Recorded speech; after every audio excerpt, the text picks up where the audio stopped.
Guys, natay tanawang video nga si ako kini amigo manin ako si Anhing Brad GC naam na iyang video nga di na ko kalimtan kining iyahang maka hinumdo jud ta kitang tanan maka hinumdo jud ta niya may kay mo kuha sa pangatarungan ba ato tanaw na yung video guys ni Brad GC ato tanaw ni di na to kalimtan ning iyang video kay usap po ni nga nakatudlo nato sa na dugang nato nga nahibawan ba atong tanaw ni guys. Gusto niya nga naagyon sa Biblia ang Santo Papa.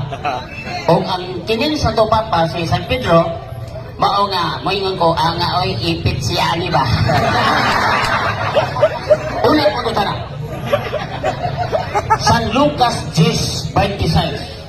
Ang pagbasa kinahanglan adunay pagsabot. Kini bang pagbasa nimo sa Biblia imo bang gisabot o sige lang nagbasa? Pertig sa buta. Asa ka ba? Pertig sa buta. Sila pong mga giwalihan sa mga apostoles, pertig pong sa buta. Pagsabot nila kay wa man mapapa. Sa mana, kamo rumay nagapapapa. Pagtuon nimo di sila kasabot mga believer sa first century. Di sila kasabot. Kamo rin kasabot. Sila nga nakasabot. Wa man lagi mapapa sa Pedro. Karon magkasabot na yoga. Ang balaan sa Binisaya sa Latin, Santo.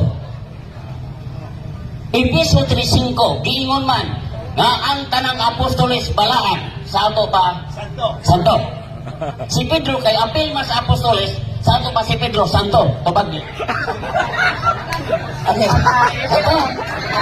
Sa Biblia na santo. Walay baba. Asa ba? Naay santo. Paminaw sa lagi. Sakto lagi naay santo. Walay baba. Sunod. Naay santo. Hoy baba.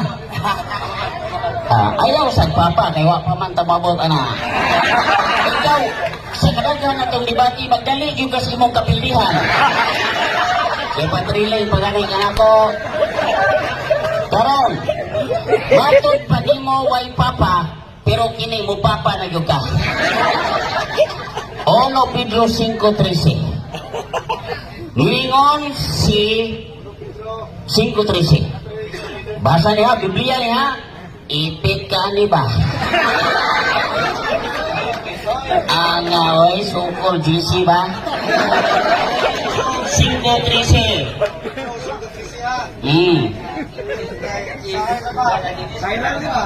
Ikaw ko rin basa, Anides?